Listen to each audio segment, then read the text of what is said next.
Welcome to our next Crafting Support Project family webinar. I'm Dr. Julie McCarthy, a clinical psychologist at McLean Hospital, and thank you so much for joining us tonight for our presentation on how to talk about treatment. Okay, so for our agenda tonight, we have first a little overview of the Crafting Support Project, kind of what this is, where it came from, and then we'll be talking about treatment options, a Q&A there, and then we'll have treatment considerations, a little bit about those finer points about how to consider treatment, and then we'll talk about windows of opportunity and motivational hooks, as well as tips and Q&A with a special clinician panel that we have from our folks at McLean. So first up, what the Crafting Support Project is. So first of all, if you're on this webinar, chances are that you've had a loved one who's been navigating or is currently navigating mental health recovery. And this could be from schizophrenia and bipolar disorder to substance use and dementia. And, if you're anyone like me, and I've been in this situation myself, you may have felt sometimes at a loss of what to do. Maybe your loved one needs help, but maybe they don't require hospitalization, and you're with them day to day, and you feel like, what can you do? And so I think that on the one hand, people may be ready and willing to help as family members or friends. And then also there can be some hesitation about trying not to do or say the wrong thing, which can lead us to feel like we're walking on eggshells to some degree. And this can leave people feeling somewhat powerless, which isn't a great place to be. And so fortunately, we have an approach that's evidence-based that really can help us meet our loved ones where they're at. And so this approach is called community reinforcement and family training, or CRAFT. And it's an approach that was really designed to help loved ones, first and foremost, to enter treatment if they're not in treatment, or to provide support throughout the course of recovery. Originally, it came from the substance use field, and family members trained in CRAFT 7 out of 10 times were able to help get a loved one into treatment for the first time. And it's also been shown to really help family members improve their own depression and anxiety, and also increase their happiness for themselves. And since its origin, it's really been adapted to a variety of different groups of people and international locations. So I think that we're bringing skills that are really transferable to a lot of different folks today. And some of the different topics that are covered in CRAFT include things like building motivation, self-care goal setting, communication, understanding where people are coming from and building empathy with a functional analysis, positive reinforcement, allowing for natural consequences, talking about one of our topics today, kind of inviting a loved one into treatment, or how to talk about those conversations, and then problem solving. So originally, we had done a research study on this to offer CRAFT for families with early psychosis and substance use, actually, offering it by telehealth. And we were really able to show that relationship happiness increased, which was wonderful, between family members and their loved ones. And some of the feedback that we got by completing coaching sessions one-on-one with a coach were things like, it really made me reassess how I say things. I didn't really think about that before. Another parent said, we all have had this experience when we do it kind of wrong in their eyes that usually creates a blow up. And I think role playing helps us get comfortable so that we can try these things in a way that will be productive. So then thinking about, well, where do we go from here? Not everyone's eligible for their research study. And so we are looking at ways to extend that. So we have a clinical trial where we're comparing the CRAFT to usual care to see if it's actually more helpful than typical support services. But for those who aren't necessarily eligible for their research project, we also have the Crafting Support Project family services by way of monthly webinars and one-on-one coaching as well. And so the webinar series are what you are participating in right now. And, we have a number of these webinars throughout the month, this month and the year. And then we also have one-on-one coaching for folks. And this is currently open to McLean families, first starting with people with loved ones with psychosis. And then we will also be potentially thinking about how we might be able to expand that in the future. And it's been really helpful to think about, how we can provide support to families in different ways. And one of the ways we're trying to do this is to even think about whether or not we could offer this as a clinical service as well. And so if you are interested, feel free to get in touch with me, whether it be for the research study or for the coaching itself through the Crafting Support Project. And what people have said so far is that, it really gives me hope that we can solve things together, that we're a team. And I was able to really examine what was going well and where I was falling short, making modifications along the way that had immediate impact on my relationship with my daughter or, whoever the child might be, and my ability to support her and others around me effectively. So in just a moment, we will be joined by Diane Bedell. I think she might need a little assistance getting the link. So in the meantime, one thing I wanted to do was just get a sense of who is with us in the audience right now. So I'm going to launch a little poll where I'd like you to just share kind of what role you have in terms of what brings you to the webinar today.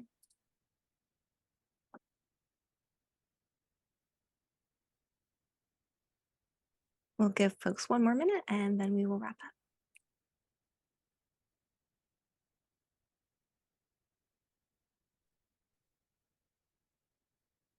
up. Okay, thanks everyone for your patience. And so to share the results of the poll, we have pretty much most people are family members, and then we do have some folks who have lived experience with mental health and clinicians as well. So thank you so much. And now we are joined by Diane Bedell, and so I'm going to stop sharing my screen and we will move into our Q&A with Diane. And Diane is the program director for the Clinical Evaluation Center at McLean Hospital and Ambulatory Services. Thank you so much for joining us.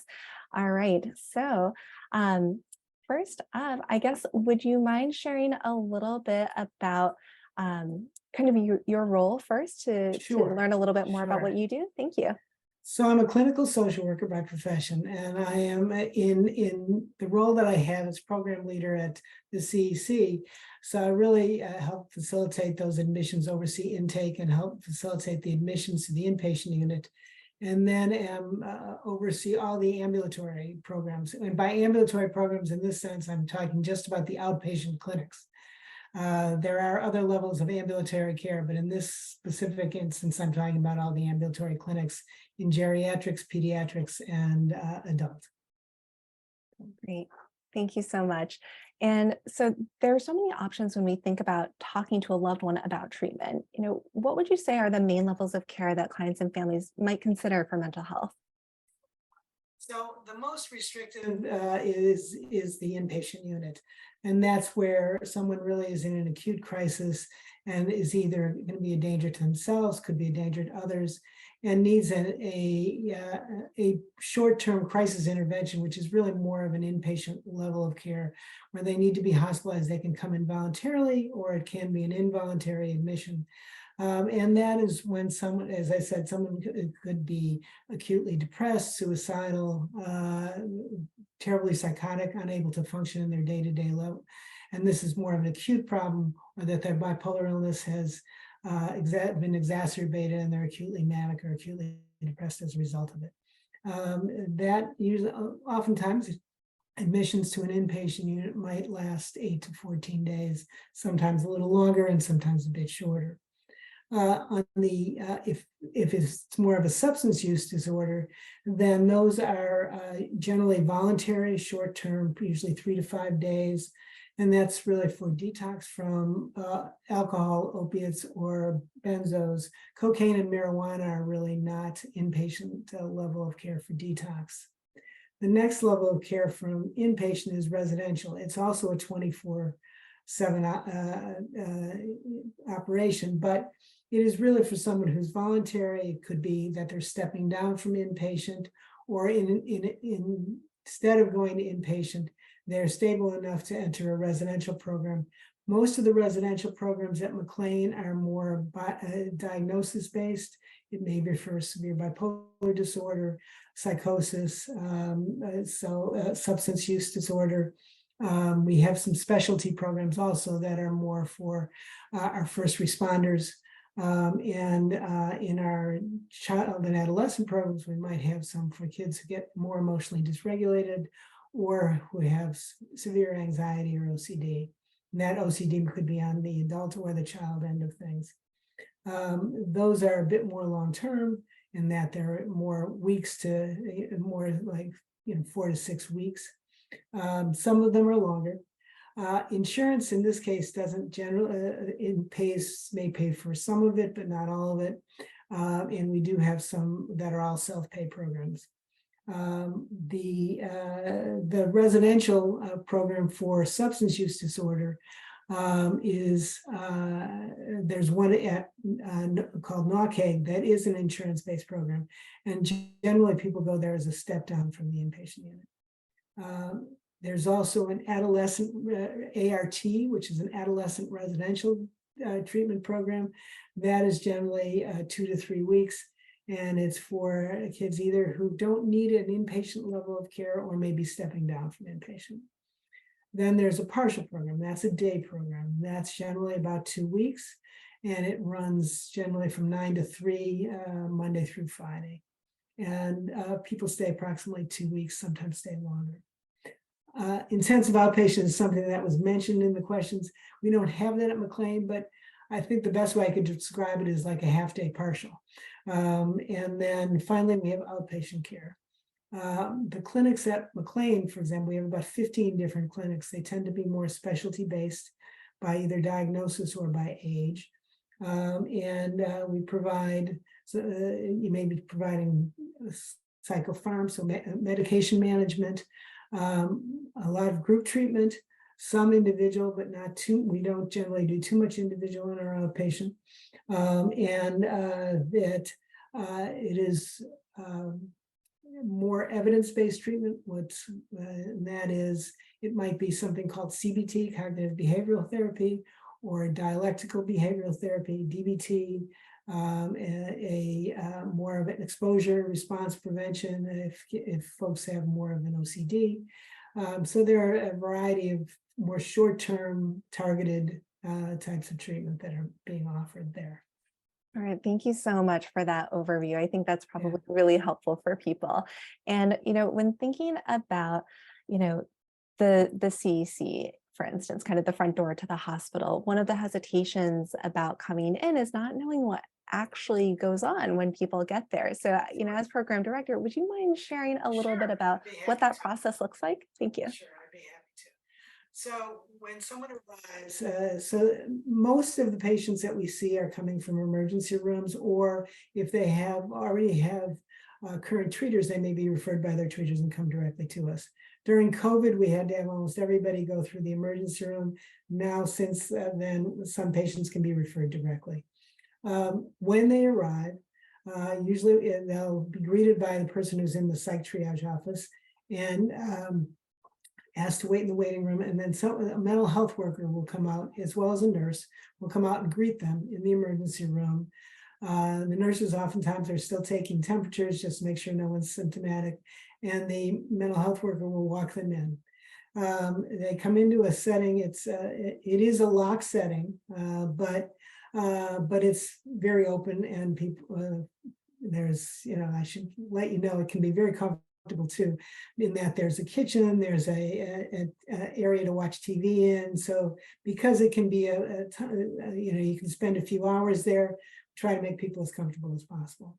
When the mental health worker would be the first person to meet with you, and they would tell you a bit about what your experience and what to expect in during this time while you're in the CEC. They would also vital signs, ask if you're having any acute medical symptoms. If there was something where they took your vital signs and for example, your blood pressure was very high and it might be related to anxiety, but might not, they would then, before the nurse would see you, would let the nurse know that that you were experiencing that, so that the nurse would come out and talk with you, take your blood pressure again, see how you're doing, see if there are any other symptoms. and see if there are anything else going on medically. Once the nurse evaluation, and the nurses ask a few questions of you, once that's completed, then the evaluator will come in and see you. That evaluator could be an MD, an attending MD, a resident, or a nurse practitioner, generally, or who are seeing. And they will spend the most time with you. They'll really be asking you about what's going on at this time, more about your history, any kinds of medications that you're taking, what if you have any what your past history has been, and then they will complete that evaluation and write that up. Talk with your insurance company if a pre-certification is needed. I think there was a question about labs, et cetera. If there's an indication for that, if you've got, for example, diabetes and we're concerned about your blood sugar, some labs may be done. If you've got a substance use disorder, it might be another reason that labs would be done, or if there are any concerns. If you arrive and medically you're looking not stable enough, there may be times when we would send you out to a local emergency room just to be medically cleared and then come back. We try to do that more at the front end, so we avoid that, but there are occasions when people arrive and we need to send them out. And then once that's completed, what will happen is your evaluator will write this all up for your record so that with orders, and then you are transferred to the unit that's going to be accepting you and for your admission. The reason we've centralized this is so that when in fact you arrive on the unit, the treatment team has that all put together, and when they're seeing you either later that day or the next day, they can really start, you can start the ball rolling pretty quickly in terms of your treatment. That's a wonderful overview. Thank you so much. And, just out of curiosity, are there certain times of the day or week when the CEC might be less busy? Because certainly, space is at a premium these days in terms of availability. So it's probably busy. I mean, we start it really is a 24/7 operation. Mm-hmm. Probably the busiest times are between, say, noon and 8. But it's really, we try to invite people for admissions at various times so that we try to stagger them. The issue these days with people coming from emergency rooms is that there is an ambulance shortage. And so we may say, geez, send them right over, but it may take the emergency room some time to be able to get an ambulance there on time. And so people may come instead of being kind of staggered throughout the day, we might get 6 or 7 people all at once. And then, but it's, as I said, it's a fairly comfortable environment to sit in, so that a little more comfortable actually than an emergency room. So if you're sitting there waiting, we will, the evaluators will get to you as soon as possible, but it may mean waiting longer. The average time for the whole turnaround is about 3 to 4 hours. Probably on the overnight when it's less busy, it might be a little shorter, but beds, they're really identifying any available beds for admission as early in the day as possible. Thank you. That's useful to set expectations. Yeah. Our emergency rooms are quite busy these days. So there are days when we are hearing from our emergency rooms just within MGB that they might have over 100 patients waiting for beds. Wow. So that's why, that's why sometimes you may end up waiting in emergency for a period of time. Of course. Is it okay to take a couple more questions if you have absolutely. time? Okay. We had one question from the audience. Do you take patients from all over Massachusetts or only the Boston area? All over Massachusetts. And we also get patients who throughout New England. So, yeah. Okay. And if someone is on the fence about trying an inpatient hospitalization that really would be appropriate for them, what is one approach that you found helpful in the past for staff or family to encourage someone to give it a try voluntarily? I think if it's a voluntary admission and someone truly is voluntary, they have to kind of be ready. They have to be ready. If they have questions about what their experience is going to be like, or you can certainly address those as we've addressed them, but also If it's helpful, and someone is coming particularly from home or something like that, the intake staff or the psych admission staff will certainly talk to someone on the phone and tell them a little bit about what to expect, and that can be very helpful. I think sometimes a trusted therapist or a primary care physician can also be helpful in terms of helping helping someone decide about an inpatient admission. And sometimes it just takes a little time that they may not quite be ready. And if they're truly voluntary, they're safe enough to stay in the community until they are. Sure, that makes sense. And I another did also just oh, want yeah. to indicate Go for that on our website, there is a CEC guide. There's a guide to admissions and what to expect. So it's something that That's great. it does indicate that family members can come onto the CEC. That once COVID happened, we had to stop that. We're considering starting it up again, but it hasn't been started up again yet. So. Okay, thank you. And one question was, will you take patients from a New Hampshire emergency room ever? Yes. Yes. We do. Okay. Yeah, we do. So if we have a bed available, generally it tends to be where Wentworth Douglas, where since we have an alliance with MGB within the MGB system, and Mass General Brigham, the system that we're a part of. We take many of our patients from those emergency rooms because they are our partners, and in fact they handle the bulk of certainly patients with behavioral health issues. Gotcha. Sounds good. So one last question, unless there's any from the audience. Given the limited availability of mental health services, or say someone may not be ready at the moment to come in, what should families keep in mind when considering treatment options in terms of what recommendations might be helpful while someone is perhaps on a wait list? Yeah. So certainly, if someone's stable enough for outpatient treatment, that is, but again, resources are limited. What I would suggest, though, in terms of some resources, if for example, we don't have resources within our system, Psychology Today is a resource. For Kids in Stride is a telehealth resource that is a program that's run by two of our formerly affiliated colleagues. There are more other telehealth models. The other thing to do is you contact your health insurance, and they will oftentimes connect you with therapists who might have availability. Partial hospital program, unfortunately, is another option, but they too are running wait lists these days, so it Right. can be difficult. But you sometimes can get more. There are more telehealth programs that are starting that may be available more quickly. Thank you so much. And so this has been very helpful in understanding how this process works, what the options are. And just to clarify, if someone comes in, are they sort of placed in the first bed that's available typically, or can you specify a different specific hospital? Generally, you can certainly ask. Okay. That's what it I would doesn't hurt say. to ask. It doesn't hurt to ask. It doesn't mean, so if you're in a Mass General Brigham room, you can certainly indicate that your preference is for McLean or for some other of our units within the Mass General Brigham system. They at that point, the evaluator in the emergency room may be able to say, gee, we have beds. No, they don't have beds.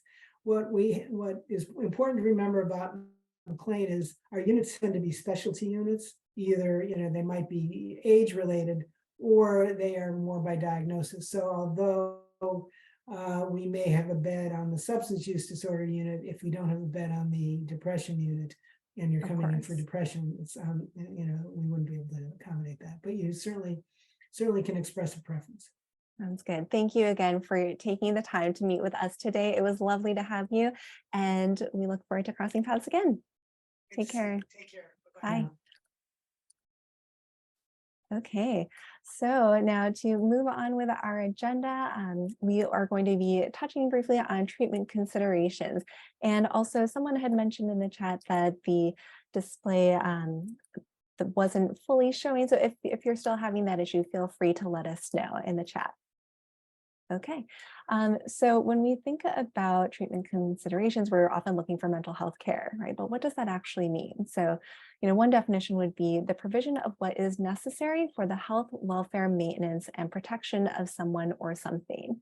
So, of course, we want to do all we can to kind of, protect and help promote, our loved ones' well-being, or our own personal well-being, and also, what actually is, quote, necessary, or what we mean by health may vary vastly from family to family or person to person. So thinking for yourself as you go into, well, what treatment option makes the most sense, it can be useful to take a step back and think, well, what am I looking to get out of it in some ways? So for you, what does care mean for you and your loved one?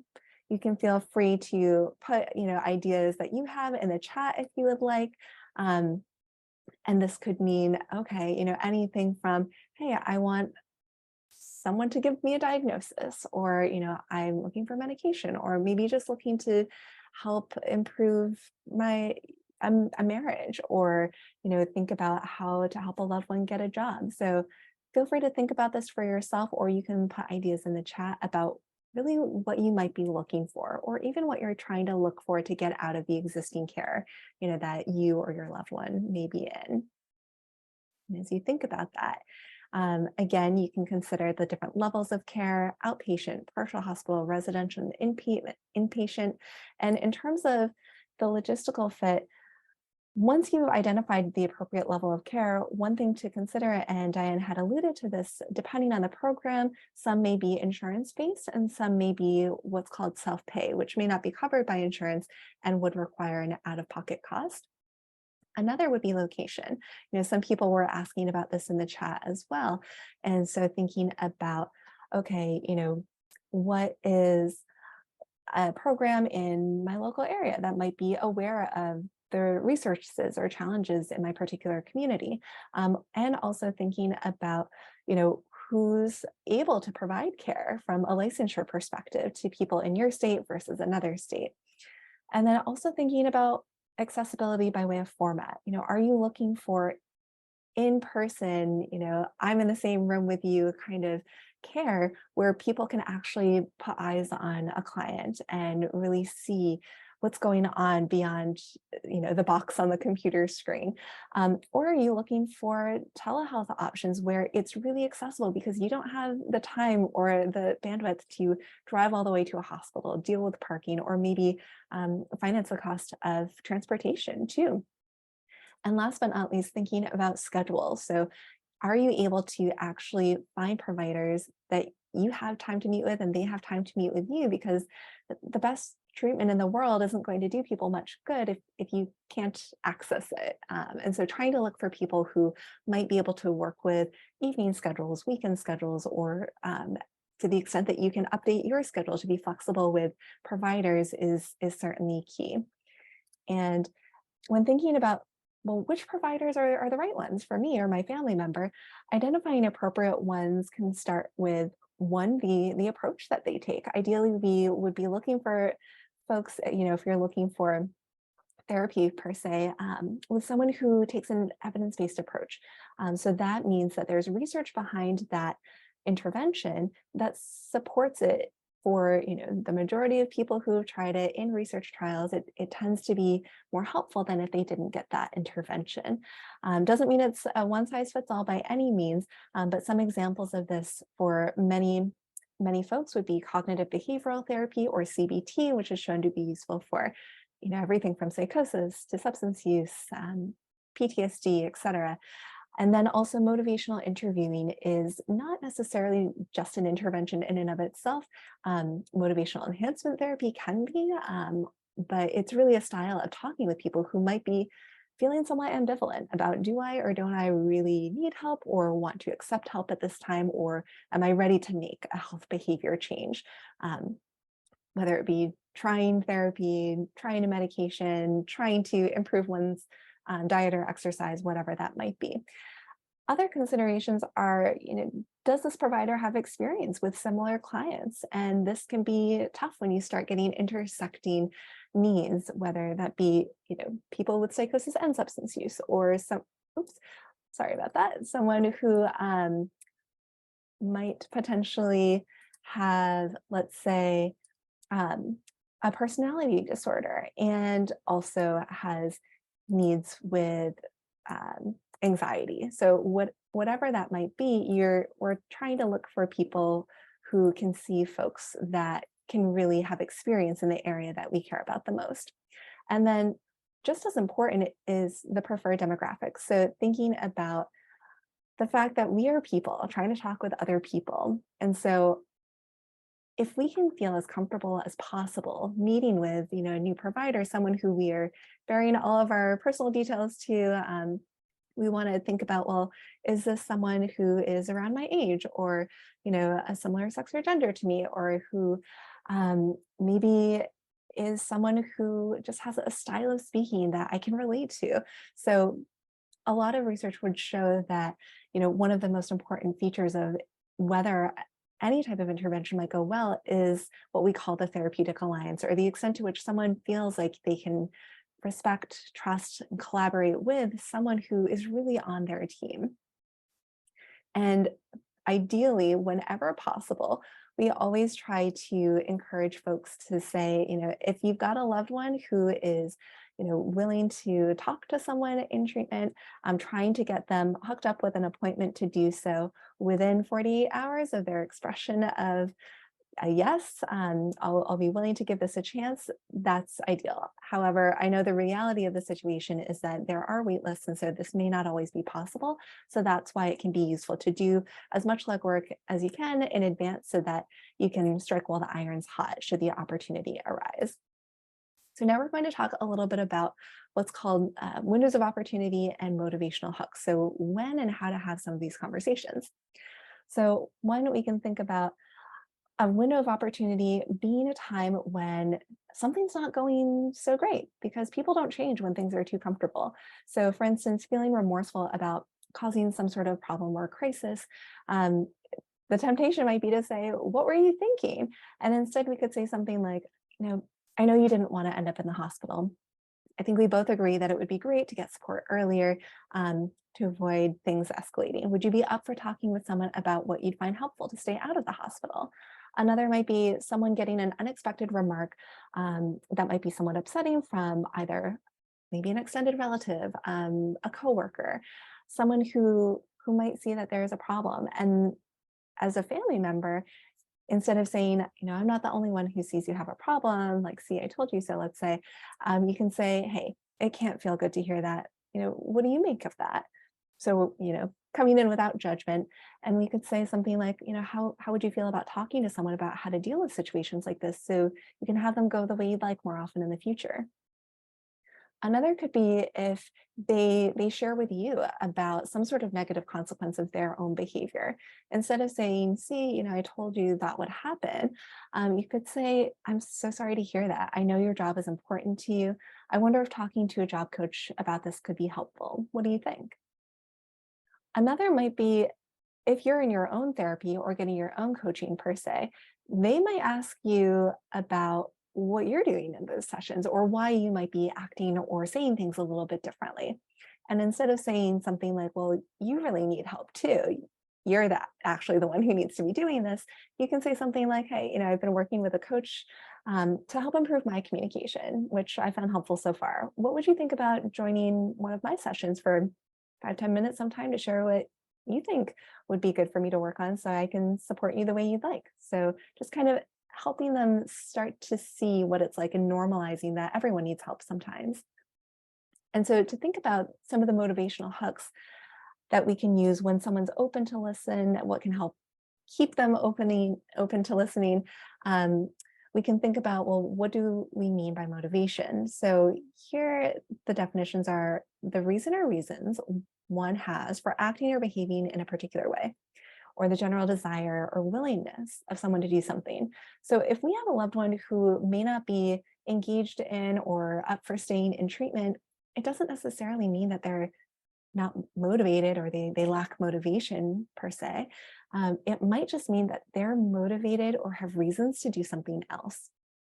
And so to the extent that we can understand where they are coming from and appeal to what matters most to them, um, there we can start to really be collaborative in the conversation about treatment. So instead of it feeling like an us-them conversation or a tug of war, we can really think about, meeting our loved ones where they are and talking about treatment in ways that really make sense to them. So some of the motivational hooks as a preview are here, and we'll go through them one by one. And also to add to this list that wasn't in the original list of craft motivational hooks would be also meeting with a peer specialist. So treatment engagement can look like a lot of different things. So that could be meeting with a formal clinician or meeting with other members of the team like peer specialists as well. So first up, with the idea of sampling treatment, this hook is kind of getting at taking the pressure off of the situation. So instead of saying something like, you need to be in treatment for at least a month, or, you might need to be on this medication forever, instead we could say something to use the foot in the door technique. Like, how would you feel about meeting this person once, just to see if you like them? If they're not a good fit, I'd be happy to help you find other options.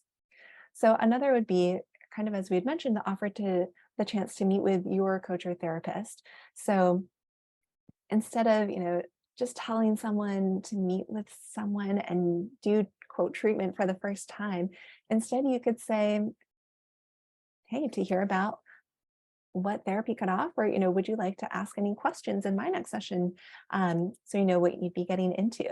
Another would be to highlight that your loved one is the leader of their treatment team. And instead of having sort of a top-down approach of the doctors know best, please just follow their advice, you can say something like, you don't have to do anything you don't want to do, so long as it's not an emergency. And how would you like your team to support your goals? Or if you're interested in joining a team meeting, having a family meeting, kind of highlighting the importance of having all the team members on the same page so that everyone can support the person at the center of concern in the way they'd like can be helpful. And also another hook that some people find helpful is highlighting that they can work with their own personal therapist. So instead of saying, hey, we've got things we need to talk about in the family, we have to do family therapy, we can say, I know your privacy is important, and working with a therapist would be a chance to discuss things that you may prefer to talk about with someone outside of the family.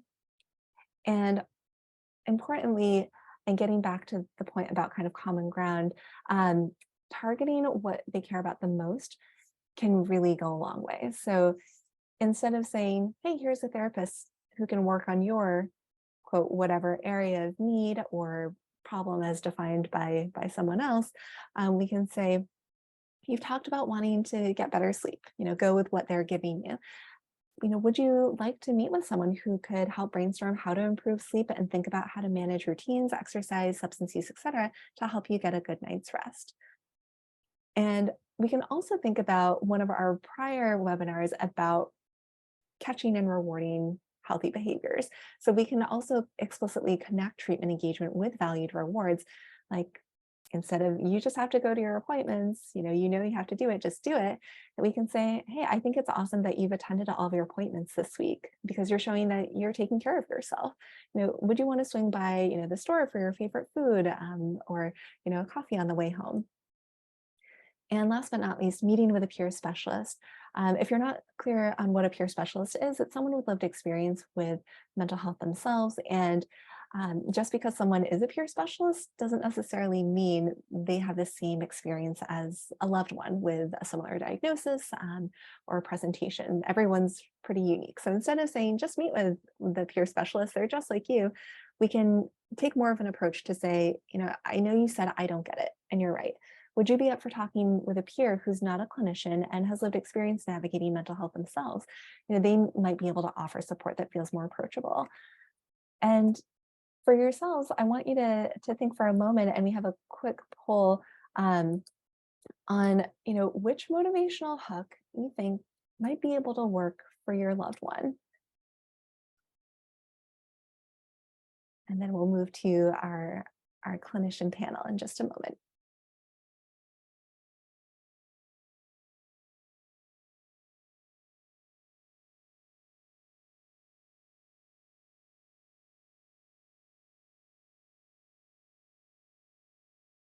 We've got some responses coming in.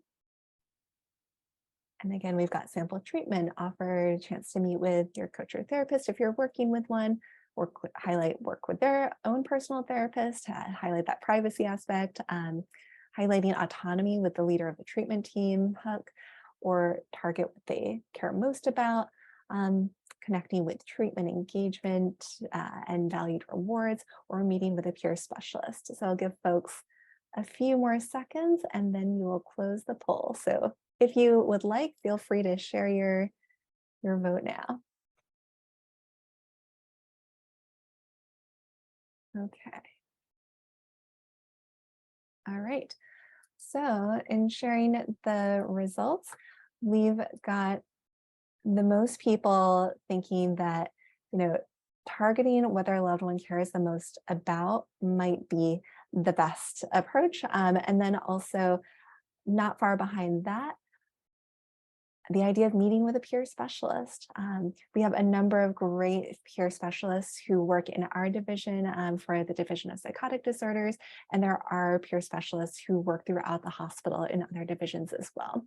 And third behind that would be leader of the team. So really highlighting people's autonomy to make decisions, for themselves. So thanks everyone for sharing. Okay. So now we are going to turn our attention to our Q&A panel. And so panelists, thank you again for joining us. Please feel free to turn on your video.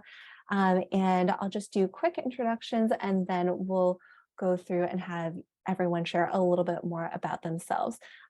So we have Allison Nelson-Eliot, who's the director of McLean on Track. We have Angela Hakkila, who is the McLean Family Support Group leader for the Alcohol, Drug, and Addiction Treatment Program. We also have Elizabeth Goldstein, who is an inpatient clinical social worker from our geriatric psychiatry division. And then we also have Emily Carroll, the director of the Support Treatment and Resilience, or STAR program. So I'm going to stop sharing my screen so we can chat a little bit more all together. And so here, I would love for each of you to share a little bit about what you do in your role and in your clinical program. So let's start with Allison. Would you mind going first? Sure, I'm happy to go ahead. Thanks for having me here, Julie. I'm Allison Nelson-Eliot. I am a clinical social worker, and I work doing therapy and case management, and I'm the program director at McLean on Track, which is an outpatient, a specialty program within the outpatient at McLean that serves just young adults ages 18 to 30 who've recently experienced or are still experiencing a first episode of psychosis. The program offers individual therapy, case management, medication management, psychoeducational and support groups, family support and education, peer support, and educational and vocational support. Great, thank you so much. All right, Angela, would you mind going next? Sure. Thank you. I'm Angela Hakkila. I'm a clinical social worker in the addictions division, and I lead the family support and education group. We meet on Wednesday nights for 2 hours together. What's really great about the group is we kick off with a little bit of an educational component, and there are members of the group who I call veterans. They've been around, some for about 10 years, lending their wisdom and support to one another and newcomers. So we've covered, I think, absolutely every nook and cranny of addiction. And so when I used to facilitate the group in person pre-COVID on Saturdays, I used to joke that I'm just here to unlock the door and provide the snacks. The veterans, the peer supports, and the families do all the rest. And now I kind of maintain, I'm here to offer an educational piece and admit you into the Zoom room. So I can't say enough about peer support and families that have been through the process to support one another. Great, thank you so much for being here and for offering that service. All right, Liz, would you care to go next? Hi, everyone. I'm Liz Goldstein. I'm an inpatient social worker in South Belknap on the second floor. South Belknap is McLean's geriatric division.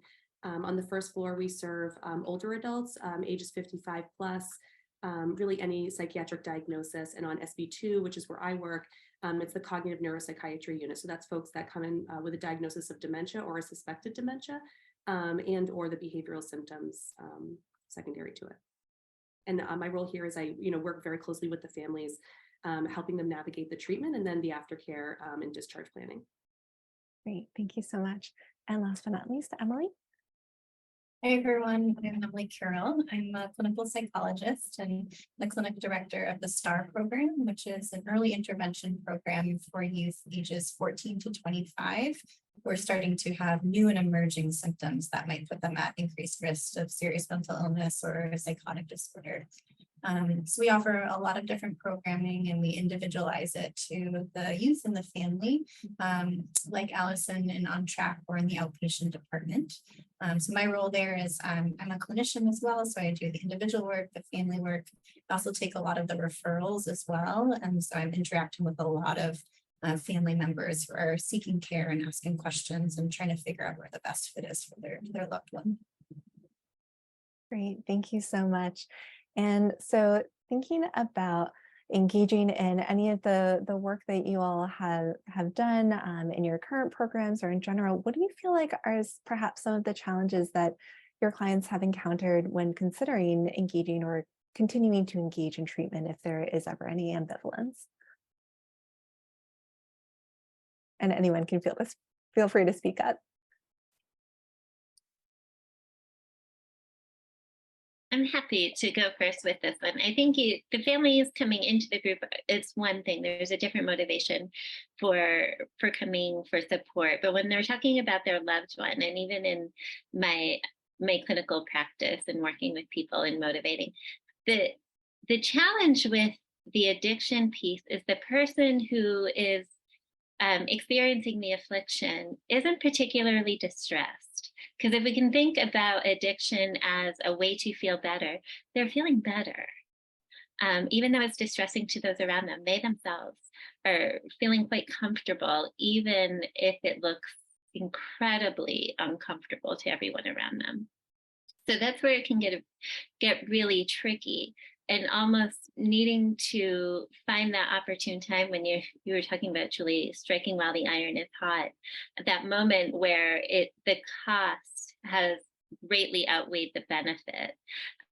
So whatever that might look like, and it could look differently for other people, whether it's loss of relationship or loss of job, and speaking about that motivational part of validating the pain, like this is really difficult. Like, I'm so sorry that you've gotten to this point. I wonder if we could take some steps, maybe settling things down, getting away from the substance to get you in a better place. So I think it's that discomfort level that is different for everybody that is the biggest challenge in getting someone into treatment. Thank you. Those are excellent points, especially about what we're up against and how good it can feel sometimes, especially to be engaging in substance use. And I think the same would go for mania as well. You know, if people are having more of that high euphoric experience rather than the irritability, it can be hard to feel like you want to give that up too in the moment. Okay. Other challenges that folks tend to experience? Self-stigma and fear can play a big role as well, and especially if someone hasn't accessed mental health supports before. And there's a lot of different presentations of what mental health supports would look like in the media and on TV and TV shows. So I think that can be a barrier for folks, especially younger folks. And then also any kind of discomfort with the symptoms, they might still be getting used to them themselves. The idea of sharing them with someone else or the consequences of what could happen when they share it with someone else, I think can be a barrier for accessing treatment. Thank you. Could you speak more about what some of the concerns about the consequences might be? Should they share that information? Sure. So, we learned about the different levels of care. earlier in this webinar. And I think most people, when they think about mental health supports, think about the highest levels, so inpatient supports, and not being able to have a lot of agency in the decisions that are being made for them. And so I think that that's a fear that we hear a lot, especially from our young adults, of like, I don't want to have to be forced to go to the hospital, or I don't want there to be consequences for other things that they care about, like school or friends as well. So I think people's minds jump to kind of being forced into different treatment that they might not need or feel ready for. Allison, I see you nodding your head. Yeah, what do you think? Yeah, I think that, you know, also working with young people, young adults, you know, I think that it's important to remember that that's a time when people are really individuating and becoming more autonomous. Just, you know, it's the developmental phase that they're in. And I think it's a tricky time for their parents and or authority figures to be coming saying, hey, you know, we think you should do this, you know, and really people are, I think some of the young adults that we work with are really wanting to assert themselves, and, you know, very naturally at that age, wanting to make decisions on their own, and, you know, can chafe a little bit at having people sort of, you know, the sense that people are telling them what to do. And also, you know, and I think another thing that we come up against is sort of a sense of, you know, maybe not needing treatment, maybe, you know, like Angela was saying, like, you know, really just feeling like, oh, I'm doing okay, actually. And, you know, other people might see some things that they're concerned about, but I actually feel okay right now. Or they might actually be kind of having, you know, some issues coming up, but feeling like either that they can handle them on their own or with friends support or something like that, or, you know, not really having a sense of confidence in treatment in general, or having a sense of what that would look like for them, or knowing the options, or even actually feeling, you know, having so much trouble that they're feeling a sense of hopelessness that anything's really going to be helpful for them. So I think those are, you know, a lot of the things that I would tend to see that tend to be big barriers for people. Definitely. Thank you. Liz, how would you say some of these challenges might be similar or different, you know, for the clients that you work with?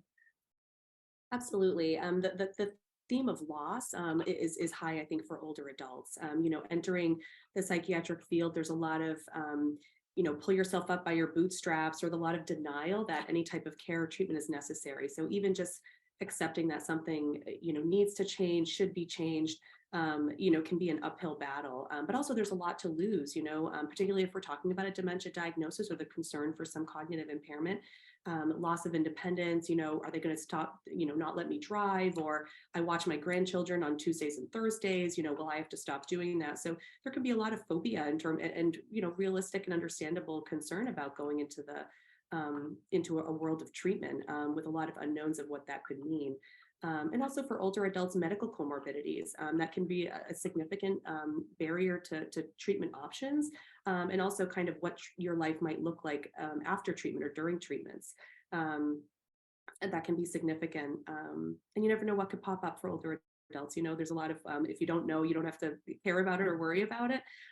So sometimes, you know, just during a psychiatric evaluation, you know, medical things come up, it's talked about. So that can also, you know, it's kind of a dual role here, as we're talking about psychiatric care, but the medical care is obviously just as important and plays an important role. Yeah, thank you so much. We have some questions that are coming in from the audience.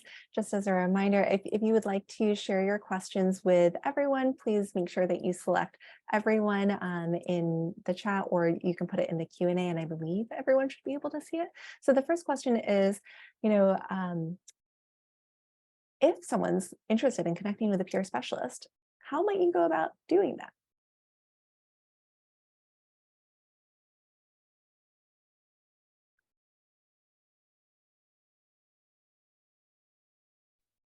I think this is a little different, obviously in different worlds.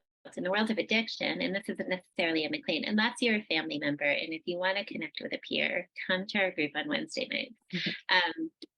But in terms of addiction, there are all the affinity groups out there. There's AA, Smart Recovery, Dharma Recovery, which is another way to go. There are other outpatient services outside of McLean that are peer specialist focused. And of course, this one that is out there right now is Aware Recovery, which is a really wonderful opportunity for people who are thinking about treatment, want to try something outpatient and peer oriented. That's not an AA model.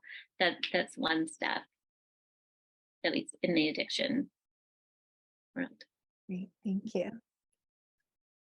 And Allison or Emily, would you care to share a little bit about, how folks might be able to connect with one of the peer specialists in our division?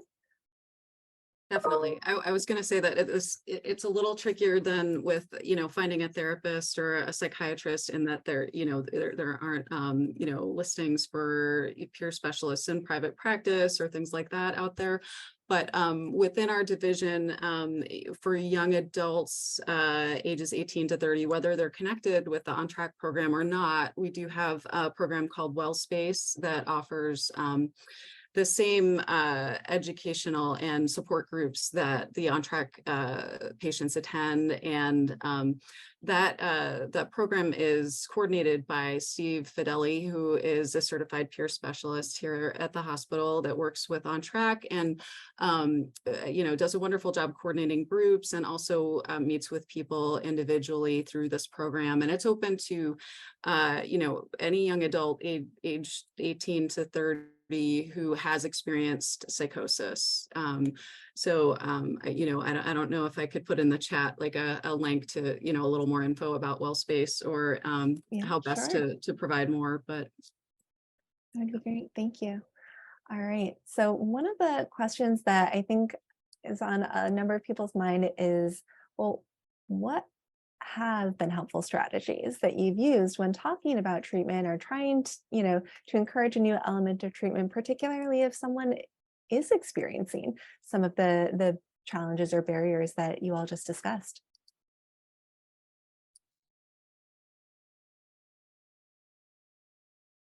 You spoke about this in some of your hooks, but one thing that is important to think about is the one you're concerned about, the loved one you're concerned about. What are their values, and what are the things that they care about the most? And so approaching with a lot of curiosity around, what is it that how they're feeling right now? Is there anything in their life that doesn't feel like it's going well? It might not be the thing that you're most worried about or seems to be causing the most distress from your observation, but trying to figure out for them, what are the things that they care about and are willing to even just identify something that they're struggling with, and using that as the place of, that must be really hard. How can we think about finding you some more support around that? And so knowing what's important to them and focusing it around that piece might be a helpful window, and what we always like to think about in terms of our ends as well, in terms of thinking about skills or providing extra supports. I like that, and the phrasing, how can we find you some more support around that? What are other people's kind of go-to questions or comments that really seem like they've resonated with clients in the past?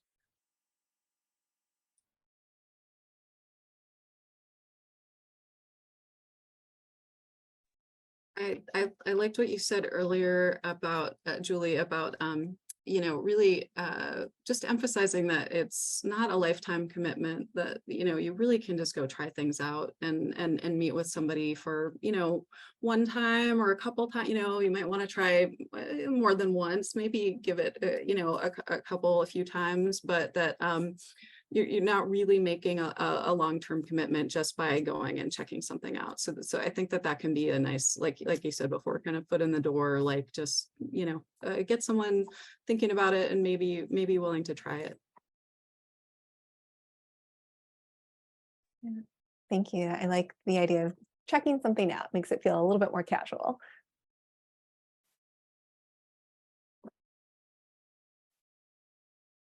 Other thoughts from Angela or Liz? I have something, but I saw that Emily unmuted, so I didn't. I really love the idea, and I think this works really well when you talk about your own treatment or things that have worked well for you. In a really great anecdotal way, and to go in and talk about an insight that you received and really bring someone into your personal narrative. And then I've noticed it really does hook somebody into like, wow, could I have this really great insight for myself, or how can I make this work for myself? And that is a really great invitation into treatment from there. I An love that. So analogy- thinking about what you can get out of it, not just only thinking about what could be better per se. Go ahead, Liz. An analogy that I've heard used on self-Belknap about medications. A lot of older adults are very resistant to trying medications, psychiatric medications. What will this do? What will I feel like? We describe it as, you know, you're running a marathon and you don't have any shoes right now. So why don't we try a good pair of running shoes for your marathon? You know, it'll make your run a lot easier. That's what we've been saying. Right now you're running in flip-flops and it's not going well. So sometimes just a funny metaphor or something like that can sit lightly. Thank you so much. I think to the extent that we can bring humor into any of these conversations, as long as it's appropriate, can really break the tension, I think, in a lot of conversations. All right. So we have a number of other questions. So one is, you know, for any of you, have you worked with patients who may be kind of quote committed or experiencing involuntary treatment?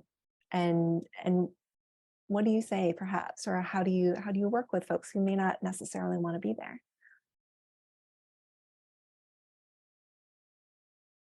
Liz, this might potentially be more in your realm, the inpatient side of things. Yeah, so it's not easy, obviously, right? Not every customer is a happy customer, and not every admission is a voluntary admission. So we're honest first and foremost. You know, these are, you know, we're very clear about what we're here for. This is what we can do. This is what we can't do.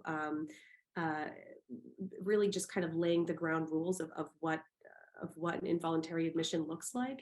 But also, you know, a lot of compassionate and friendly visits, just trying to build rapport, not necessarily, you know, shoving treatment down throat, but just trying to be people, you know, sitting with another person and just talking about what their experience has been, what's led you in here.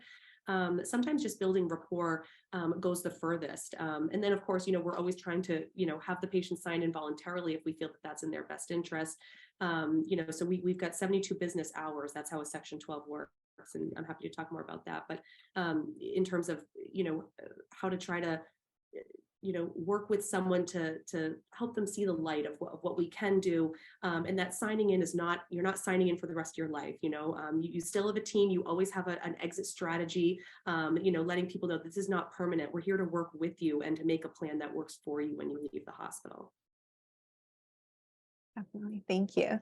So on the flip side of things, one audience member asks, how do you deal with the delay in access and striking while the iron's hot, kind of getting at that wait list sort of conundrum?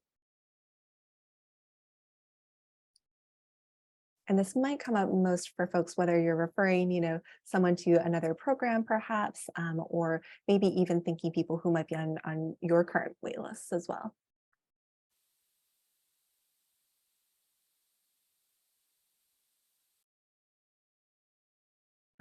What we've been encouraging people to do is take advantage of the peer support resources, because often there aren't especially out of well space, there aren't wait lists to get into that. You can join right away. And so that's a nice resource, and might be a softer entry as well if there's any ambivalence. Another thing that we've been encouraging our folks is there's a number of research studies that are going on as well that includes some level of treatment or just assessments. And that's a way to feel like you can both contribute to other people and learning. So that might be a hook for people. And then also learn more about what types of questions might be asked in a therapeutic context.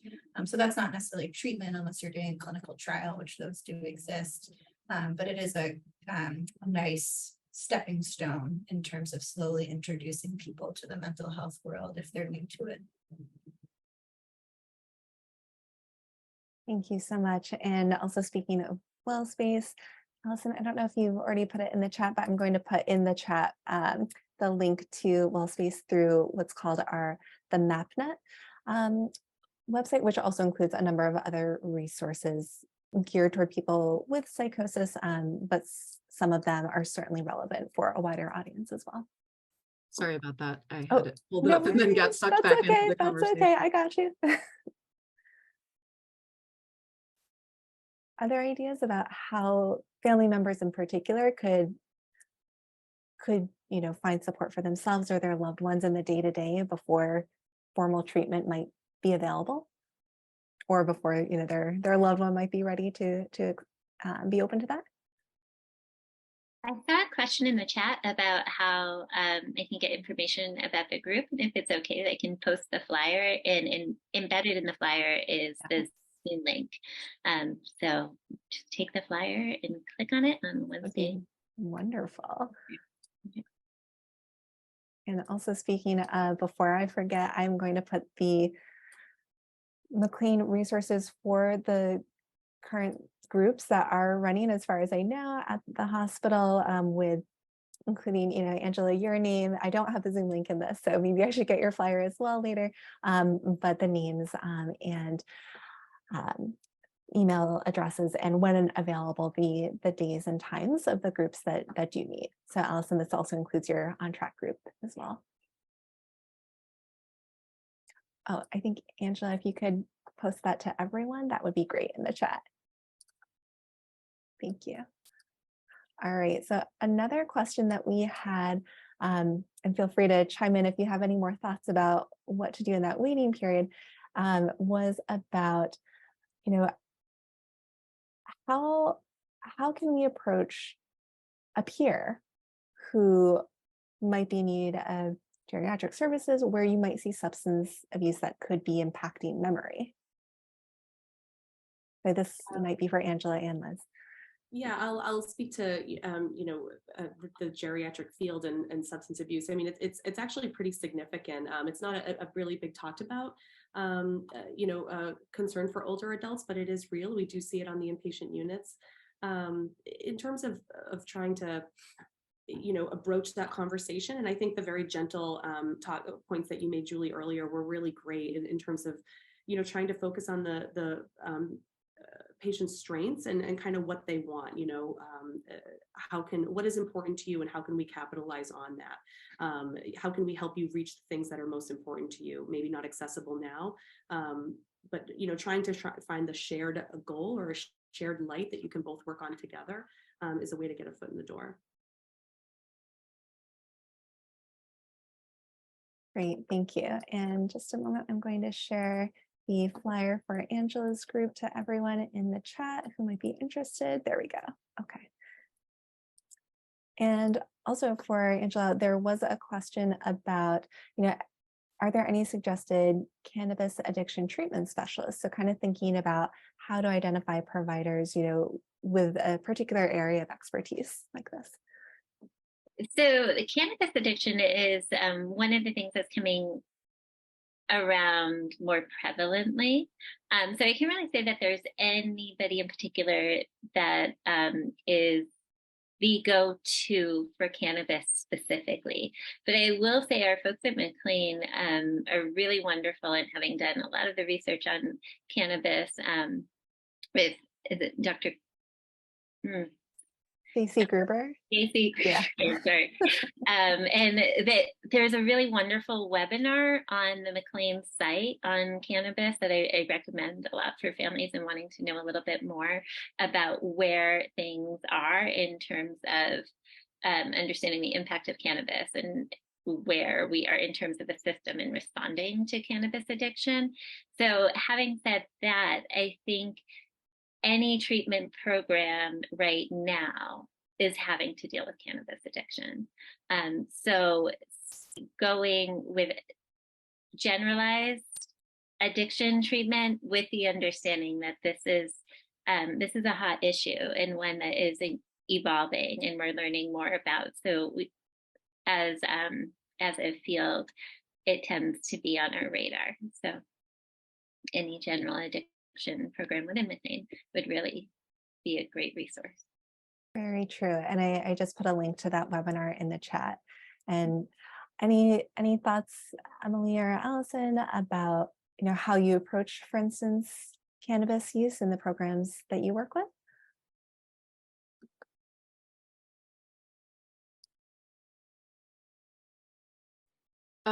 Yeah, I mean, I think that, again, it's sort of going back to that point that I think has been made before about really looking to, speak with the individual person about what's going on for them and what their individual goals and needs are and what they're really looking to do in their life. And really I think really trying to approach them in terms of like, how is this, how is your use of cannabis, like, where does that fit with the things that you're trying to achieve, the things that you want to do, that you're wanting to do in life, and really, again, it's that kind of listening and being curious about that, and really not setting up a situation where you're getting in a back and forth where you're saying, oh, you should do this, and they're saying, okay, no, now I'm gonna really resist. It's really just trying to figure out how it's working for them, and ask them what they think about how it's working for them. And I think that tends to be the most effective approach at really partnering with people and collaborating around figuring out what's going to be helpful for them ultimately.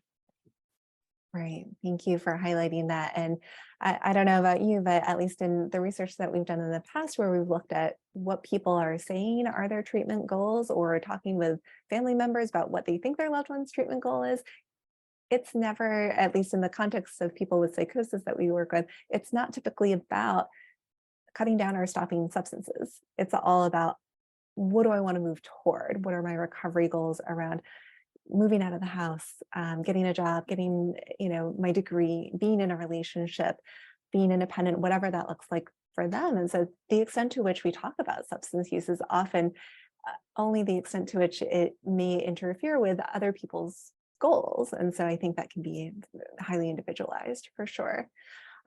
Somebody asked in the chat about what to do if you have a loved one who is, quote, shutting down, when you're using one of the motivational hooks or one of the approaches that you all have talked about, that may be helpful for some people in the past. What might be your recommendations there?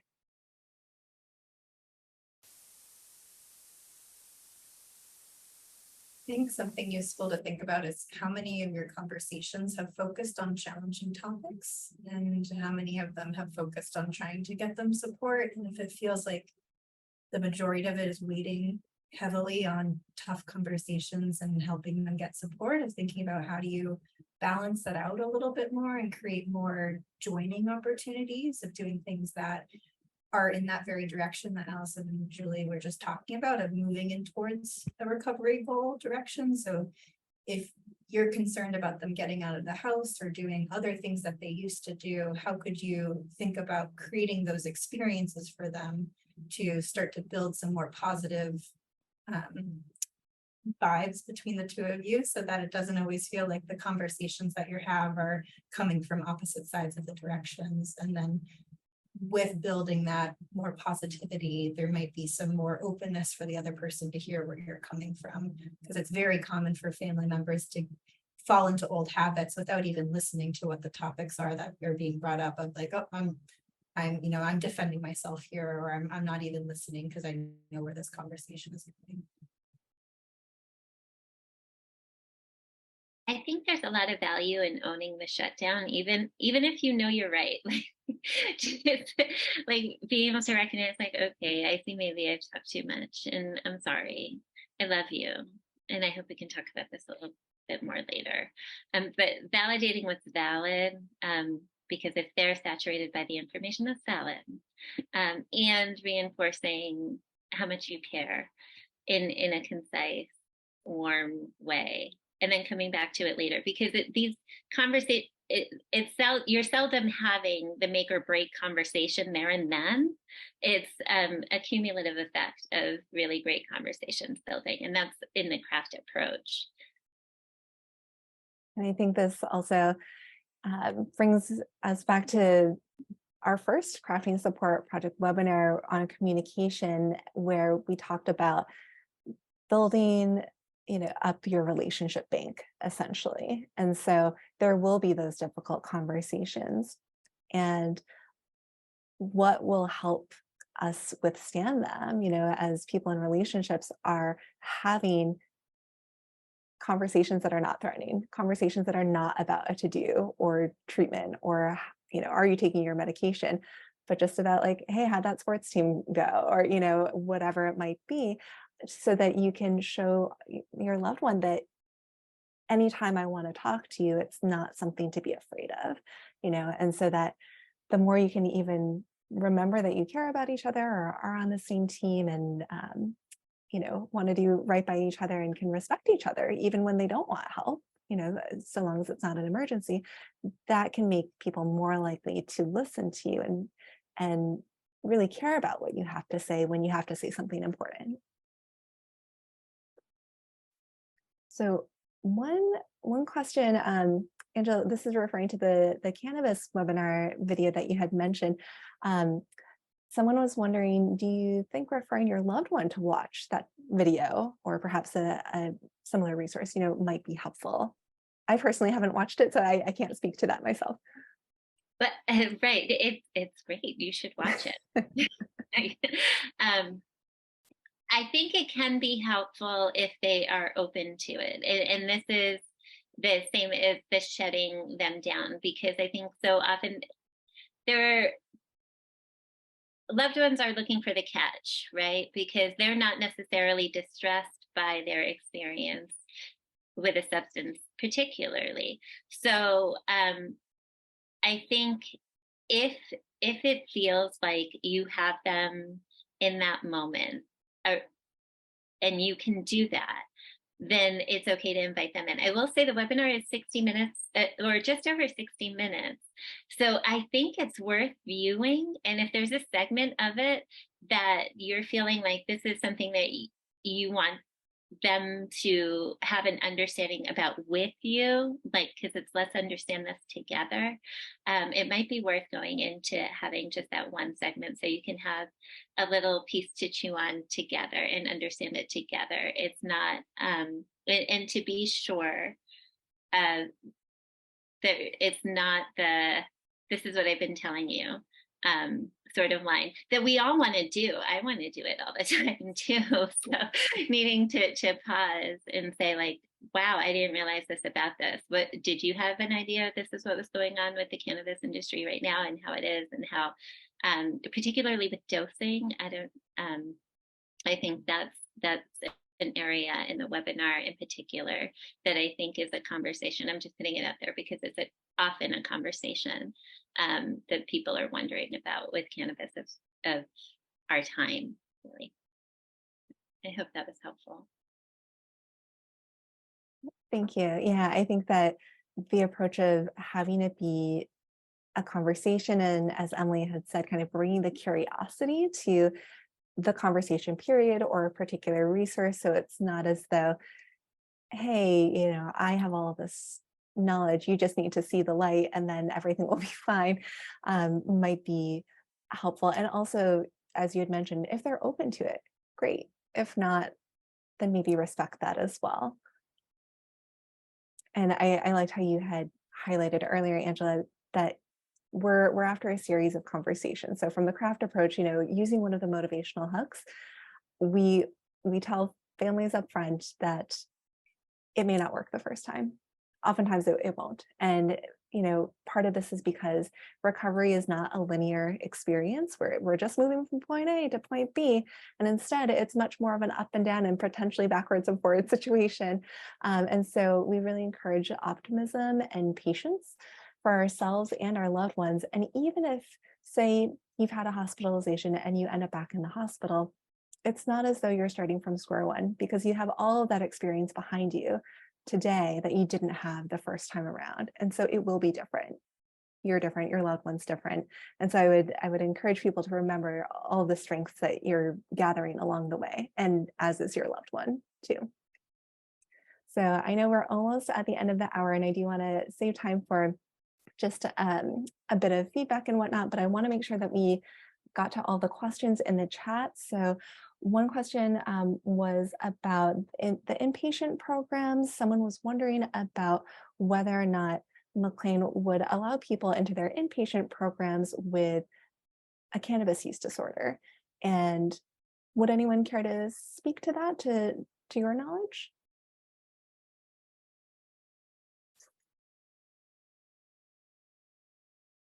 The answer is yes. That is my understanding as well. So I think that oftentimes people might be coming into the hospital for a variety of reasons, and at least many of the people who we may have encountered also are experiencing cannabis use disorder as well. If that's the only thing, I think to Diane's point earlier in the conversation, that alone, if it's not otherwise additionally risky, for someone's health or well-being or the safety of someone else, that may not be the first option to get care in the inpatient setting. So hopefully that answers that question a bit. All right, so before we wrap up this portion of the panel, anything else that you'd care to share or think about, for yourself, what has been the most rewarding or a rewarding part about actually seeing a client successfully move on from treatment with you? Because we've talked about this for a while, that it's a part of someone's experience, often not their whole experience.